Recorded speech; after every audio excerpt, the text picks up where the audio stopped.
कुरान की सबसे छोटी सूरा सूरा अल कौसर। हम में से ज्यादातर लोग इसे पढ़ते हैं, लेकिन क्या हम इसके पीछे की कहानी जानते हैं? आज हम इसी कहानी में उतरेंगे और इसके गहरे मतलब को समझेंगे। तो आखिर कहानी है क्या? कौन सी ऐसी बात हुई थी जिसके जवाब में ये सूरा नाजिल हुई? चलिए पता करते हैं। सब कुछ शुरू हुआ कुछ बहुत ही बेरहम शब्दों से, ऐसे शब्द जिसने पैगंबर के दिल को तोड़कर रख दिया और जिसके जवाब में खुदा का पैगाम उतरा।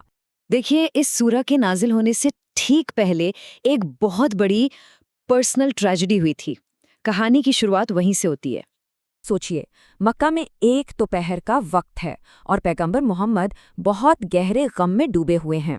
वजह, उनके नन्हे से बेटे अब्दुल्ला का अभी अभी इंतकाल हुआ था। ये एक ऐसा दर्द है जिसे कोई भी समझ सकता है।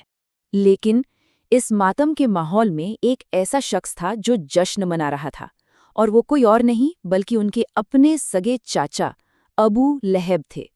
वो ताना देते हुए कह रहे थे कि मोहम्मद तो अबतर हो गए, मतलब उनका तो नामो निशान मिट जाएगा, उनकी विरासत को आगे बढ़ाने वाला कोई नहीं है। एक तरफ इतना गहरा जख्म और दूसरी तरफ खुदा की तरफ से एक तोहफा उतर रहा था।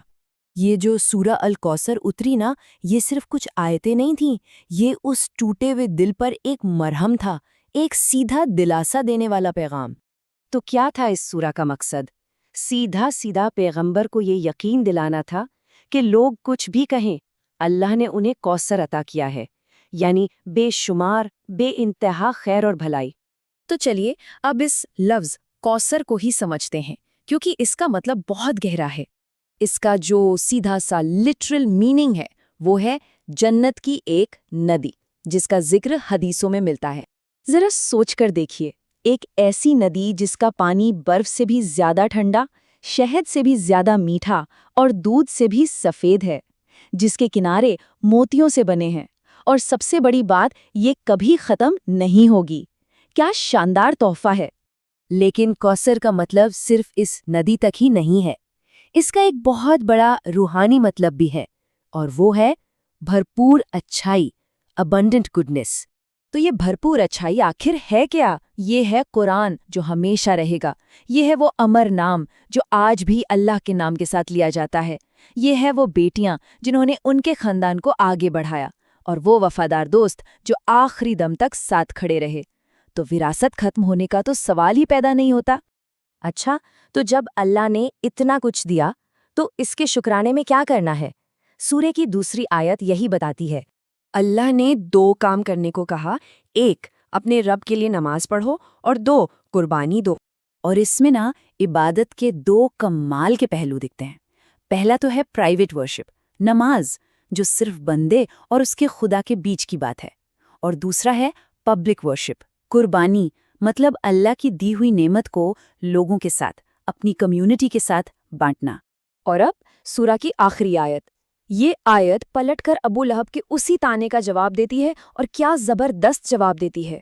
इस आयत में एक लफ्ज़ है शानी आ। शानी आ का मतलब है वो शख्स जो इतनी ज्यादा नफरत और दुश्मनी में अंधा हो जाए कि अपनी इंसानियत ही खो बैठे, बिल्कुल अबू लहब की तरह। तो नतीजा क्या निकला? देखिए, एक तरफ पैगंबर हैं जिनका नाम आज 1400 साल बाद भी अरबों लोग प्यार और इज्जत से लेते हैं, उनकी विरासत जिंदा है। और दूसरी तरफ अबू लहब है, जिसका नाम सिर्फ नफरत की एक मिसाल बनकर रह गया है। उसकी विरासत पूरी तरह बर्बाद हो गई। अल्लाह का वादा सच साबित हुआ। ठीक है, ये तो हुई तारीखी कहानी, लेकिन सवाल ये है कि आज हमारे लिए इस सूरा में क्या सबक है? कभी सोचा है कि हमारी अपनी जिंदगी में कौसर क्या है? ये हमारी सेहत हो सकती है, हमारा परिवार, हमारे बच्चे, एक छत जिसके नीचे हम रहते हैं। अरे वो थोड़ा सा खाली वक्त जो हमें मिलता है ना, वो भी कौसर है। हर छोटी बड़ी नेमत जो हमारे पास है, वही हमारी भरपूर अच्छाई है।